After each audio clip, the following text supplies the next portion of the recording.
Yeah, like Twitch chat's dumb. Ha! Got him. What are they gonna do to me? All right. Probably actually talk. I'm not, you know, I was trying to learn from Rich, you know, and communicating, really getting to know Twitch chat, making them my friends, but I don't really think it works the same way. Nah, you don't think you had that same rapport? Yeah. Maybe it's because I'm not likable. Yeah, I think you're likable, Kyle. Come on, I like you. You don't have to say that just because we're working together. I appreciate it, though. All right. You got any thoughts for these last couple of picks? What's EHOME's carry hero here? Man, Clinks. Probably an agility hero. They've only got a few seconds left. Gyrocopter. Agility hero. Gyro no wisp. That's a really poor pick, in my opinion, solely because AA is excellent against both you and the Death Prophet. Oh my god, RNG just the last call the G. In fact, you know, can we... I'm just gonna... Oh, I thought that would just end the... Now we get to see the lanes. Let's see where everybody's headed. Landham starting with a lot of stats here on his Warlock. We got... And it does look like Afu's heading down to the safe lane, but... we do have the CK rotating top for now, so maybe they're trying to scout any lane swaps or anything like that. We'll have to see what happens. Setsu coming down, putting out the webs already. Starting with 4 mangoes. Wait, was that... Wasn't RNG on, like, the dire side of the... They were on the top. Am I dumb? I thought for sure they were on, whatever. Point still stands where, if you look... Are you obsing, by the way? I am obsing. Oh, you're obsing. Thank God. So if you want to check out here, like, if you're... So you're playing... You mean you wanted him when you're playing Dire? Can you draw the map show on your screen? Okay, cool. Yes. So if you're Brood here, I'm going to wait for that to dissipate. You can draw on the ground as well. Yeah. So if you look here, Brood's goal is to kill this tower, right? Yeah. And then you want to just play in this area of the map. And you can actually cut the wave bottom, like, back here. All the way in between the tier 2, tier 3. Drag it up. Yeah, and then... The no, you don't even need to drag it up. You just farm it with spiders. Okay. Because the thing is, when you sit on this high ground, all the way by the tier 2, you get, like, the vision of a ward placed there. And it's pretty difficult to die, because... It's, you know, 10 minutes into the game, and it would require 3 or 4 heroes from EHOME to take you down. And the problem is that only Spirit Breaker has the ability to traverse terrain, so you really need ultimate on the Breaker to be able to reliably kill the Brood, unless he makes a mistake, but... Alright, talk to me about these change-ups. They don't want the Death Prophet against the Broodmother, so they've sent Brewmaster there. They've now got a Spirit Breaker Death Prophet lane in the off lane, and they are running the Witch Doctor Gyro against that Warlock Tidehunter. This is definitely the right move. You need a melee hero that can go double shield mid, and that's the Brew here. You can see Faith Beyond already with another shield queued up. Yep. Because it's effectively then a 75% chance that spider attacks do 0 damage. And while you won't be able to, like, beat the Brood in the long term, if you look at the base damage, it's 14 DPS advantage for the Brew, so you can win these first couple waves, as you can already see Faith Beyond out to a great start. Yeah, he's 7-1 to 1-1. He's CSing fantastically, and actually going for an early point in the Cinder Brew here, so not opting for the Drunken Brawler just yet. A little charge on Monet, but they're just throwing out some damage in Q, just getting some value out of his base regen. So, yeah, so far, I like the adjustment from EHOME. I do think, though, Setsu can probably still take this tower relatively early, but at least the Brewmaster can hold on way longer than the Death Prophet would be able to. Yeah, it's definitely a fine position to be in. Yeah. This Death Prophet's got to be a little bit afraid of this bottom lane, though, right? The CKAA is just such a potent dual lane. Yeah, luckily you got a Spirit Breaker, you know, 68 base damage, level 2 with that Oov.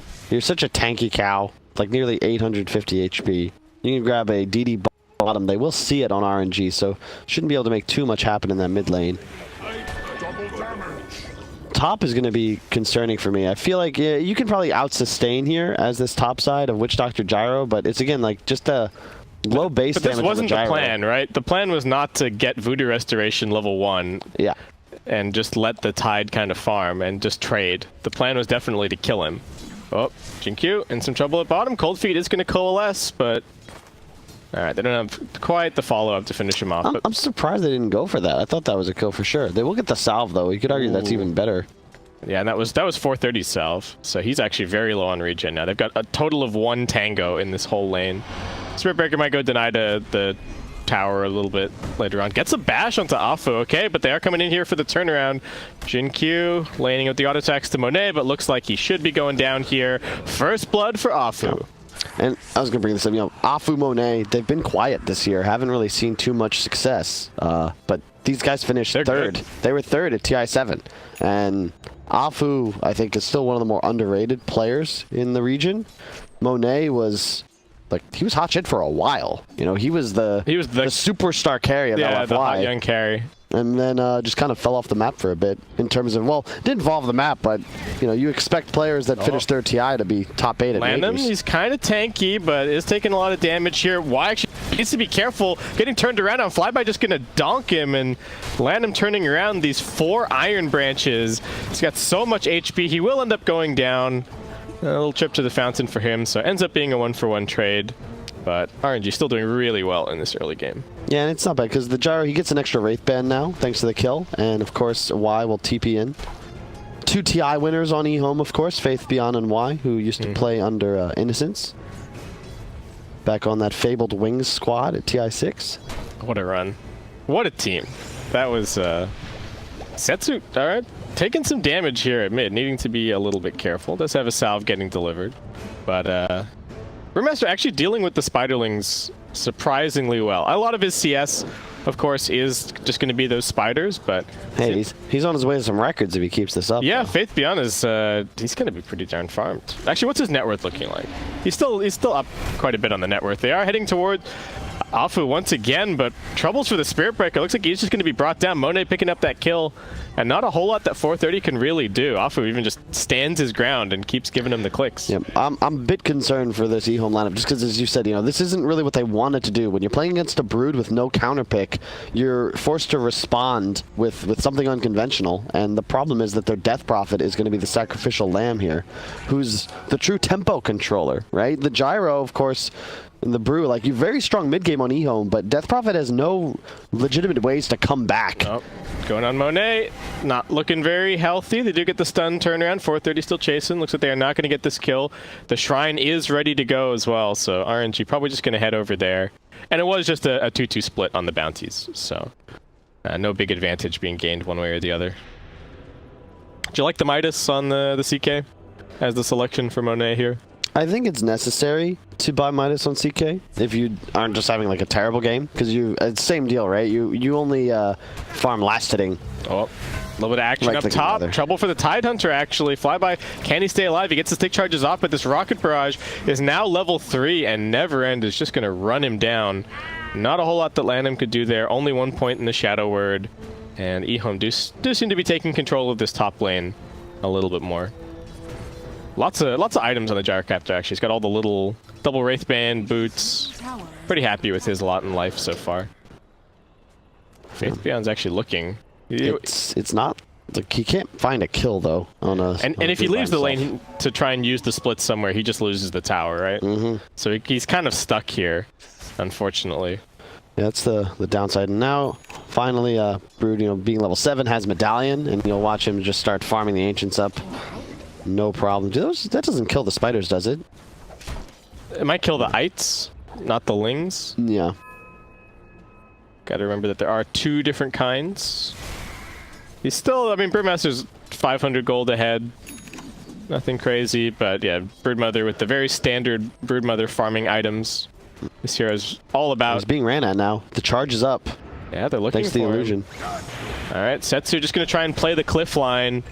Jin-Q does knock him a little bit forward. Death Prophet dies at bottom without the help from the Spirit Breaker. Charges away, and 430, nothing that he can do. Setsu just going to walk this one off. You can see the problem with killing Brood, right? There's no terrain walking.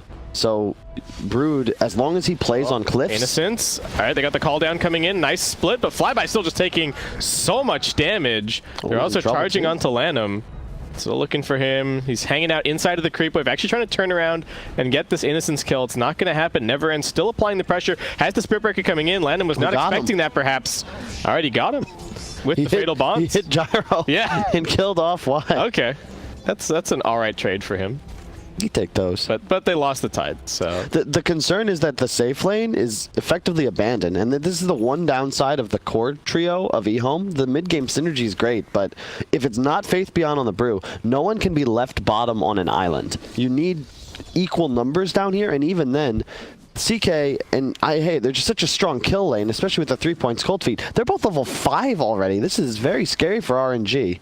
Actually, yeah, this Ancient Apparition for EHOME. Getting a ton of farm. Under attack. Or at least a ton of levels. And Faith Beyond does find himself an Arcane. They do rotate the Witch Doctor down here to bottom. He knows that he hasn't been scouted. Pops down the Sentry Ward. They're looking for something. You said that you liked this support duo.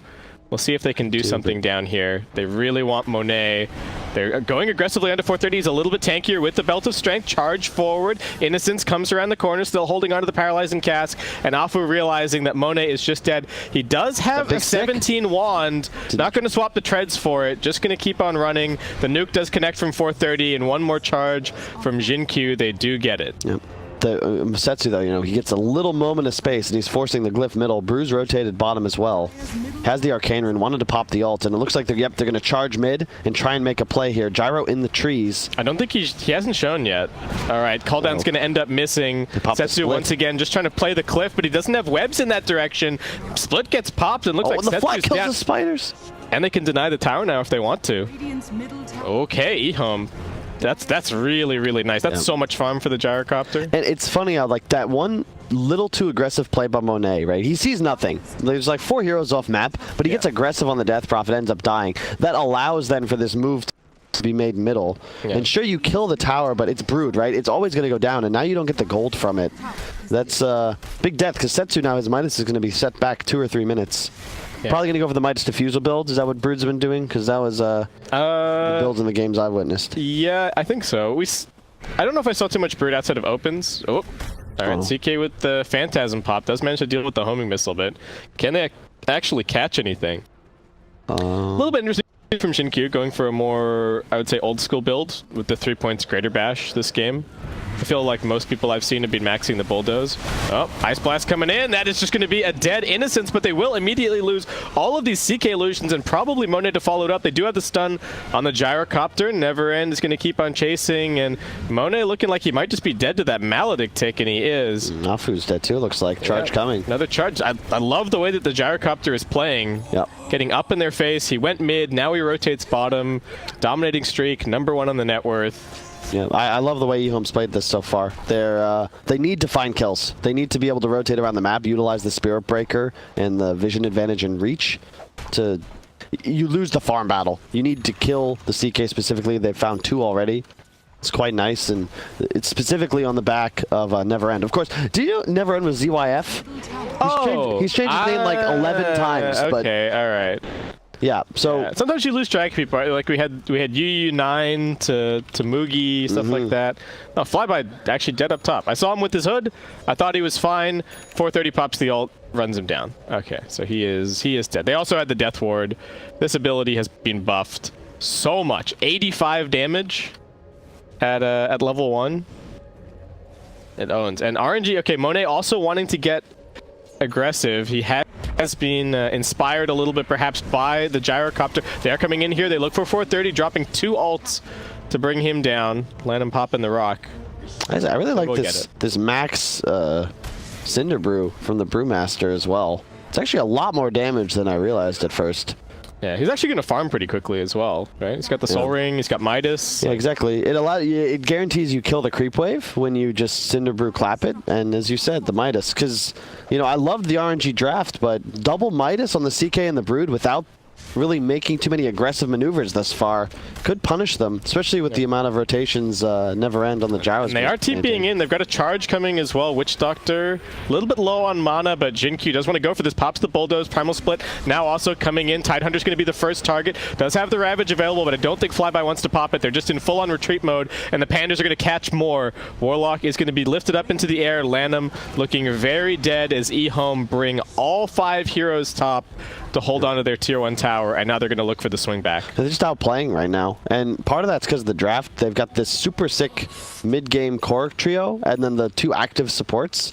And RNG, like, their drafts and the way they want to win the game is sort of predicated on being ahead, farming better, pushing towers, and just sort of consuming the map.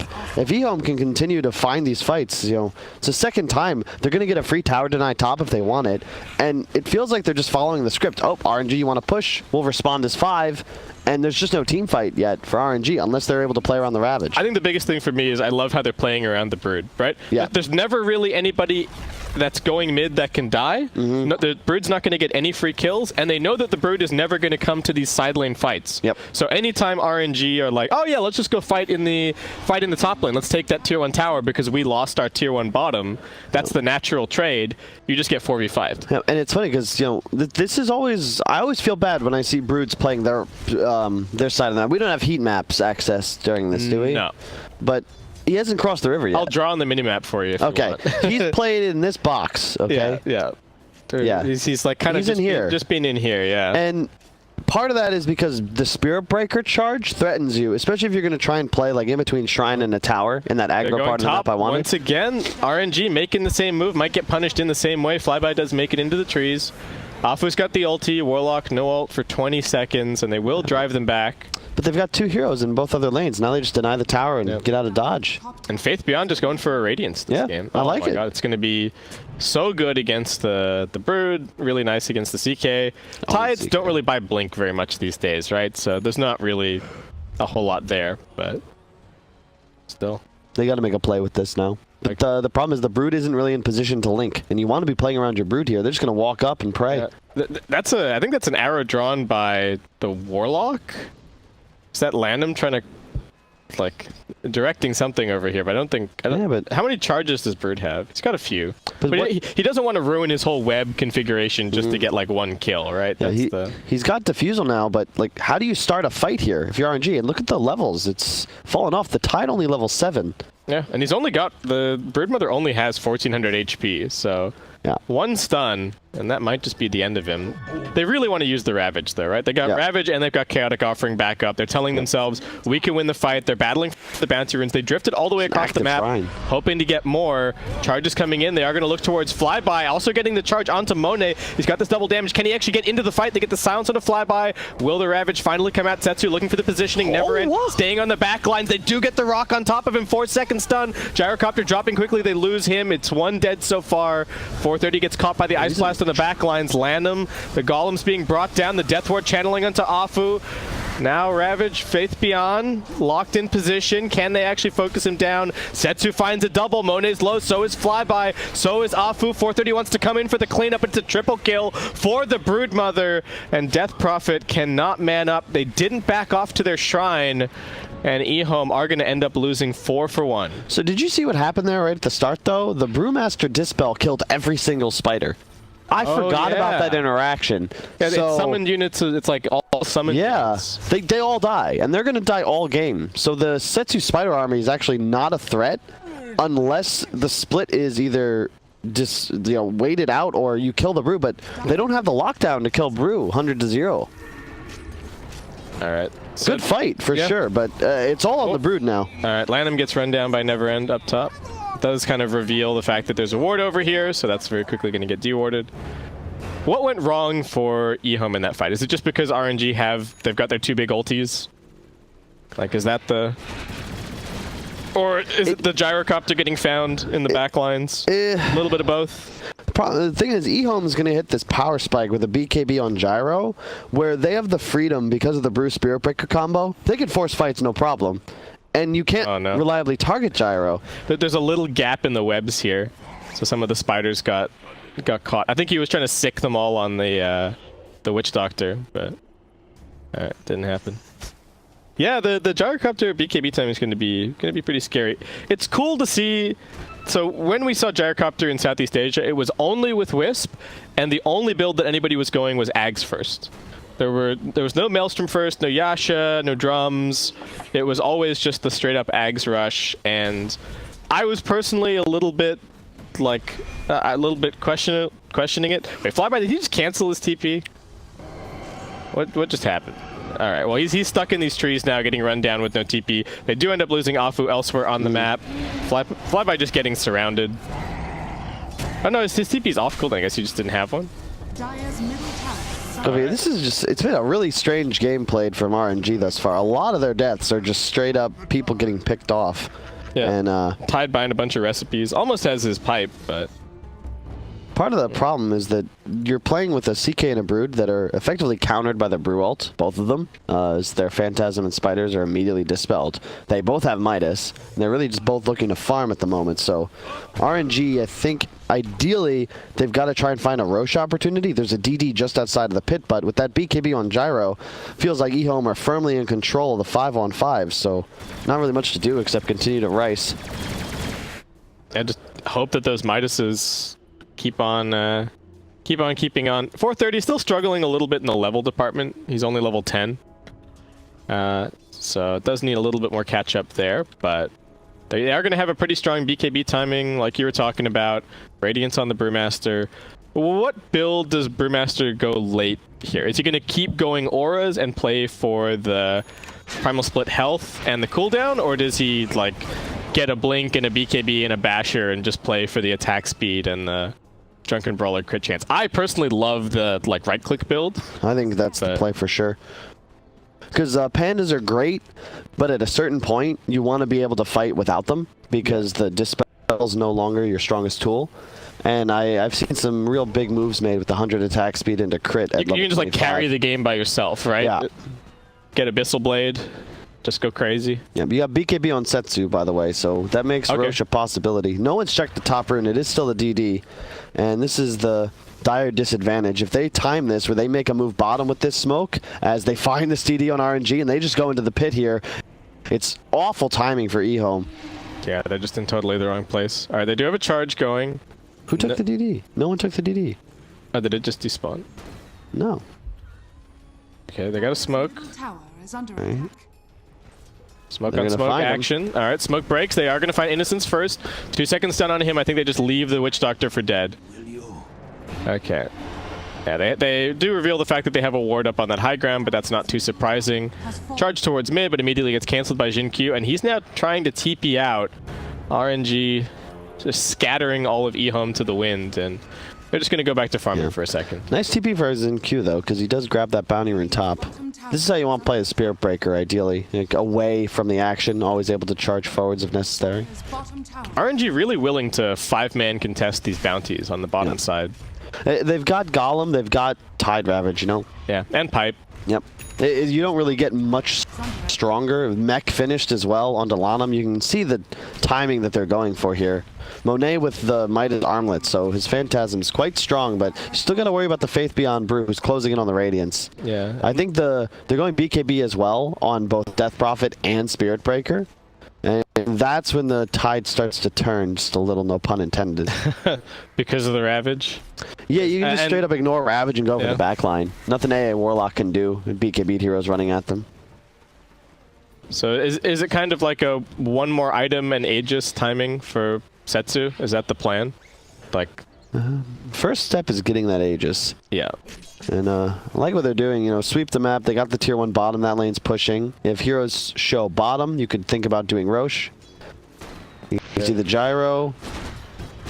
Alright. Maelstrom back for the Ags. Nothing too shocking there. Death Prophet, finally level 12, 430. Still having a rough game, but he did get pushed out of his lane by the Broodmother. We said it during the draft that you've got that, like, kind of DK matchup factor, but there are those certain trump heroes where it's like, okay, I just can't play this lane at all. Get me out. So that's gonna slow down his whole game. But compared to the other, let's say the other position 3, the Tide Hunter, he's not too far behind. And RNG are just heading into the pit now, making relatively quick work of the Roshan with their.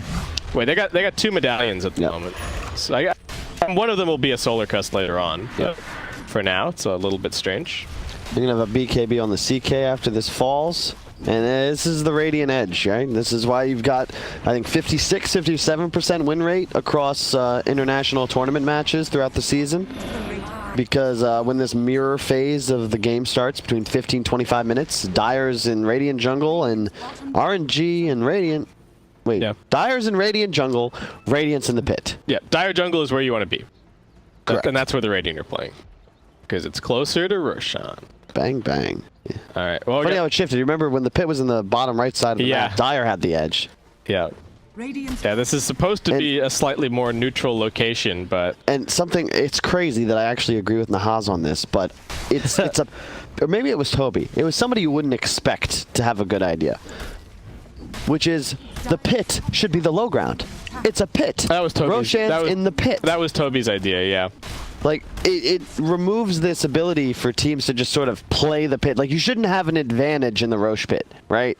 And the way high grounds, low grounds work, you know, it would make a lot of sense. But anyway, we're going to have probably one of the fights for the game here because RNG are going to go for it. Yeah, RNG are just going to go high ground. They got Aegis, they got All right. BKB. TPs are all off cooldown for EHOME. They can come back to respawn, but they let them up onto the hill. They just- Flat cannon cooling down in 1 second's time. Never end. Not going to pop it just yet. Probably wants it for the next wave. Mech is going to heal up the spiders. They do charge in. They're looking for Setsu. Pipe getting popped as well. They managed to drag back in the Brewmaster. Can they actually focus him down? The silence, but now the Chaotic Offering drop. They're laying their stuns nicely, and they lose the Brewmaster. He does have a buyback. Still needs to get that Primal split off, and now RNG just going to call the retreat. They pop 2 BKBs and both big ultis, but they do turn around and just take Jin-Q out. He wanted to catch something because of the Brewmaster buyback, but was Sick not plays. enough. Yeah, this is the strength of the RNG line. When they have the BKBs, all of a sudden, you know how I was saying EHOME, they have the easier time like finding the fights because of the Spirit Breaker? Yeah. Mid-game, you can't just walk in any longer. And we just witnessed why. RNG, they have the damage now and the ability, because of the spell immunity, to kill the Faith Beyond Brew if he steps out of position. EHOME don't have any blink initiation. They don't have a spell like a Ravage that just guarantees the dominance of the area control for those critical 3 to 5 seconds. They also threaten structures, and they have the top 2 net worths with the Ags on the Brood along with the Aegis. You're feeling really good now as RNG, but with no ults, no BKBs, EHOME, they're looking to pressure. Yeah, they march it down. They give the tower license to the Brewmaster. He's going to need every little bit that he can get to get this BKB up. Charge is coming through onto Lanham. Are they actually going to commit for this? Setsu's also over here, but the rest of RNG not interested. They're just going to make their bid for those top 2 bounties, and looks like it will be a 2-2 split. Yeah, this is... They don't really have anybody else to go in, right, on EHOME. That's the problem. The Spirit Breaker can kind of head forward, but as we saw when he was trying to catch people trying to leave the base, he just gets mauled. Even with the buckler, he's got all the value survivability, but... It's just that one team has like real stuns, the other team has complicated stuns, and it's always easier to play Dota when you can just throw your spells on a hero and he dies without acting. Yeah. With the only part of your net worth that matters is like how much raw HP and armor you have. Yeah. Just pretty delete 12k worth of Brewmaster out of the game. Yeah, especially I love the blink pickup on the CK. You don't really need to deal the tower damage, but if you can blink in, get a stun, follow up the AA ults, like I don't care if you have a BKB on the Death Prophet. If he catches a stun, there's no true counter initiation on EHOME. Yeah, and RNG are already moving into position. Their ultis are not that far away. And they've only got the Aegis for another minute and 20 seconds or so. Yeah, that's the right play. You've got Golem in 20, Ravage in 6. Yeah. Pipe onto the spiders. Yeah, Faith Beyond. All right, they do jump in, get the grab onto Innocence. He will immediately pop the Ghost Scepter. So Monet resetting. They head forward, charging onto Setsu. If they've got this Aegis timed just right, maybe they can make some kind of a play, but got to imagine that RNG are also going to be backing out. They mostly just want this tier 3. Yep. It looks like they are going to be able to get it. More spam, more clear. Jin-Q, as he charges into the upheaval, they do get another stun onto the Witch Doctor, but once again, Innocence saved. They do have a Glimmer Cape, keeping him alive. He's also got the Ghost. Rock getting dropped on top of Jin-Q. They're controlling the Pandas as well. What can Faith Beyond actually do as now all the BKBs come out. BKBs from EHOME. They're presenting a strong front, trying to push them outside of the base. Stun onto Tetsu. Doesn't have the ultimate right now. Trying to do some damage. Monet comes back in and Flyby with the 4-staff forward. Catches the Ravage onto both heroes as their BKBs run out. Faith Beyond also pushed back. No more ulti for him. Innocence going to try and channel the Death Ward, but death for him as well, as now he gets caught by the Cold Feet. Faith Beyond chased underneath this tower, slowed down by the defusal, slowed down by everything else. Yeah, Setsu wants to come back with full HP. He had 2 seconds to spare. Oh, that was a close call. And now they turn back around. It looked like they might only get the tier 3, but great Ravage patience from Flyby wins in the fight, and now they get the lane right. Yeah, so I was talking with Minetsky, or Zach, the manager of it, and he was telling me We still got fights. They're trying to chase here. Kaldan is going to connect onto everybody. Setsu losing some life, unable to pop the BKB just yet, but just saving it for now. Insatiable Hunger is off cooldown. He's going to heal right back up. Shinkyu gone, and never end in a really kind of awkward situation. Setsu still going to look for a little bit more, still hanging into that BKB. Finally pops it down, looks towards Faith Beyond. Flyby catches the anchor smash onto both, and never end. Just completely caught out. They will end up losing one in the backlines. 430 able to chase down Afu. Now going to try and save his gyrocopter. Can't get him out. That Spiderling nuke is a little bit too much. 430 now also being chased. The Aghanim Scepter Broodmother is just all over it. Chasing. Yeah, 430 doesn't have the TP either. I think he TP'd on the shrine to kill the AA. But BKB runaway still. Part 2 of that fight, as bad as part 1 for EHOME, and RNG now insanely far ahead. Oh yeah, thank God my house is saved. Were you? I was a little worried. The early game rotations for EHOME looked sick. The problem is that you can't play. It's so hard to play better than the other team for this long. I'm a little bit. The win. What is your win probability? Well, it's because the win probability started at near 100% for RNG, so the graph's just broken. Well, it's been 100% dire the whole game. No, it's meant radiant. They thought it was radiant. It was supposed to know which side had the Broodmother. It saw the Broodmother pick and was like, yeah, it's over. Yeah. So I was talking with Zach, and he was telling me what that was he saying? Now they've qualified, I can spill the beans. He was saying they scrimmed a lot of Chinese teams, like 6 of the 8 teams in the qualifier. Okay. And all the games are ending in like 20-25 minutes. So. My preview for this qualifier is just similar games like this, where both sides try to hit this massive timing, and one team's just going to win that big fight, and that'll be it. And interesting. RNG, like the EHOME played better through the first 20 minutes, but RNG, they got Aegis, and they started knocking on the door, and you Aegis, can see double BKB. There's no damage. What was EHOME? They popped everything, but they can't actually deal damage to these heroes through BKB. Yeah, their whole draft's just kind of, especially seeing 430 kind of sacked like this. I know it's what they had to do, and I think the Brewmaster was a really great response.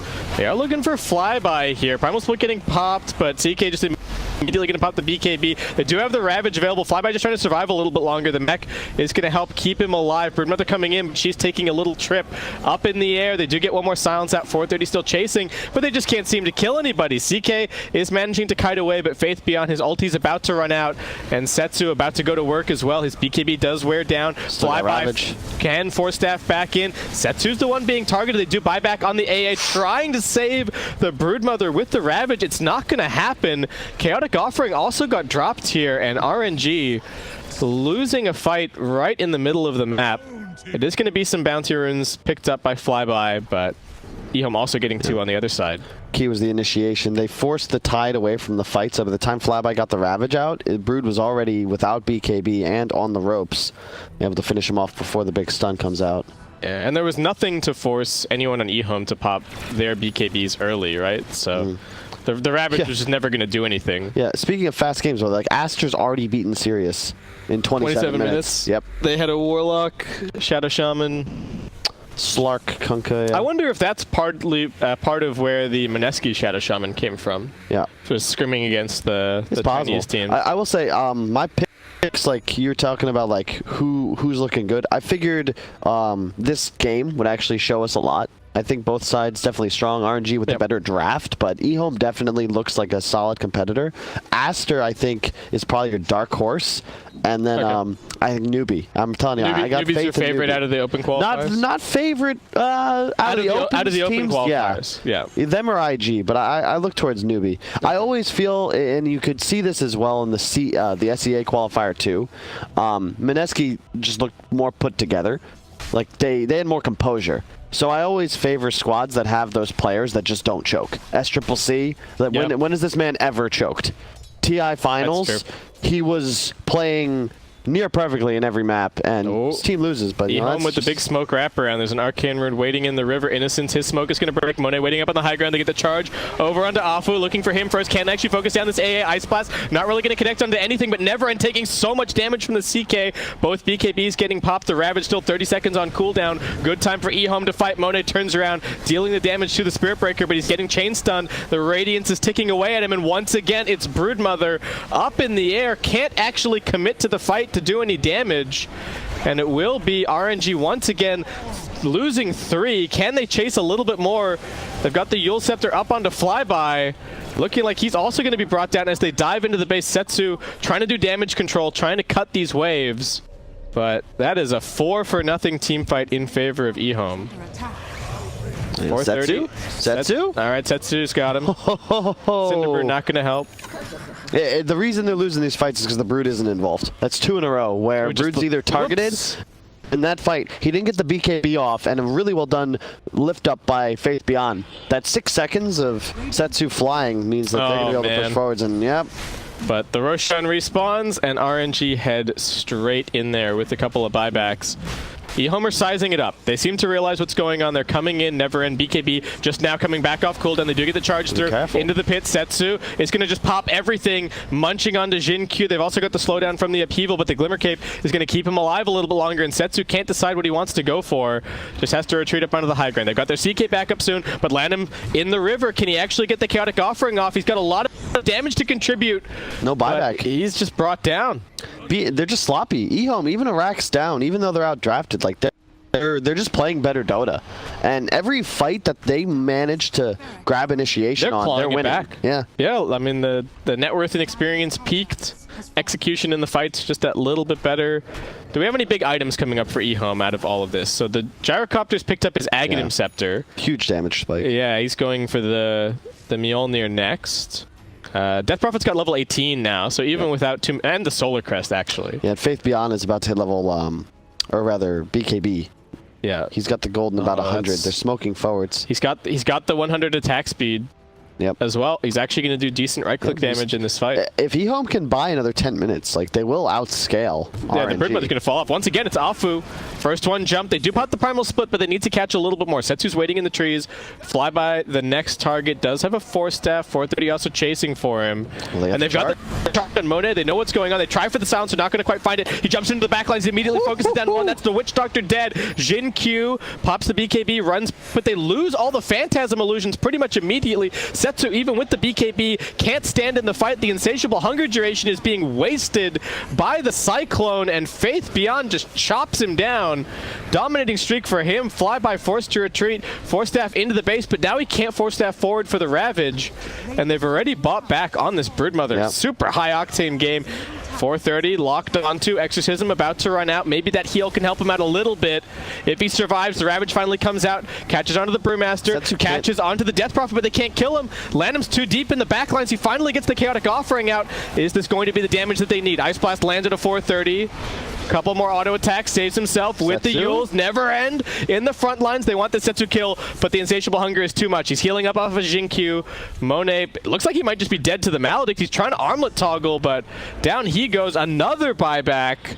God, what is happening in this fight? Never end going to go for the TP out. But the Centaur! No! The Centaur stopped the neutrals getting involved. I think he might have got stunned by the CK anyway, but... Oh, man. Yeah, you can see the EHOME fights have to outplay in the fights. They need initiation on the back line, and the Brew Split has to start the fight. You can see Setsu, he can't commit. His BKB comes off, but he's just getting kited through it. Like, he's not actually in the fight until post the buyback. Our buyback status is looking pretty grim, yeah. They both know that Roshan is the objective, right? Yeah. If EHOME secure this Rosh, that's going to buy them that extra 5 minutes that you were talking about. And RNG, they can't let them have it, but they have to go for the steal. Ice Blast coming in, scouting. Broodmother going for it. Dire gets the last hit, and they do get the Aegis over onto Faith Beyond. The cheese is on the ground. They're going to lose the Gyrocopter. That's a dieback for him. Monet getting chased away from the fight. They've got the Broodmother up in the air. Can they actually fight this one? It needs to be Faith Beyond doing the damage. Monet getting Force Staff away. The upheaval's doing work. Flyby with the Force Staff. Landham still no ulti, but he does have the mech. Setsu just retreats up onto the high ground. The cliffs, a nice place to play for this fight. Faith Beyond just going to try and retreat. Keep the Aegis intact. Death Prophet did go back into the pit for the cheese, but 430 gets brought down. Both heroes, no buyback. RNG will be aware. They just need to stop chasing kills and go straight for the base here. You can see Flyby already catching the mid-creep wave. All right, so there's no glyph on the Dire for 25 seconds. Both of their big cores dead. Brewmaster, can he get an item? Nope. He's got a buyback, but no split. This is at least one rat. Is 3 Brewmaster lives enough to put any kind of dent in this RNG push. I do not think so. They have Phantasm, and the problem, that was even without ults. They're going to be back up in a second. Ravage in 8, Warlock ulti in 30. Tier 3 tower falling pretty quickly. Jin-Q just going to try and push them back. The Bulldoze helping to keep him alive. He baits some spells, but they found the jump over on Innocence, and the Ravage catches on everybody. They will get the first life over on Faith Beyond. He's got the BKB when he comes back up. Jin-Q, his BKB's keeping him alive a little bit longer. They're chasing him towards the fountain. Couldn't pop the cheese. He got hit by the Ice Blast. So now Faith Beyond versus the world, and can he actually do it? BKB finally wearing out. He's down, buys back, but RNG, they sense their opportunity. They go straight for the tier 4s. They're just going for it. And it looks like they will end up taking this game. This really hurt a team in the. Is this a flashback to Game 4 of the SEA final? Remember that? That was wild to watch. Going for throne when you just don't quite get there, losing the game because of it. I think this is for sure, though. Yeah, this looks pretty guaranteed. Or Rock drops. Faith Beyond's in. Goes for landing, but he gives him another chaotic offering. All right, yeah, this is done. Gyrocopter's trying. House is saved. Were you sweating for a second there, Colin? Nah,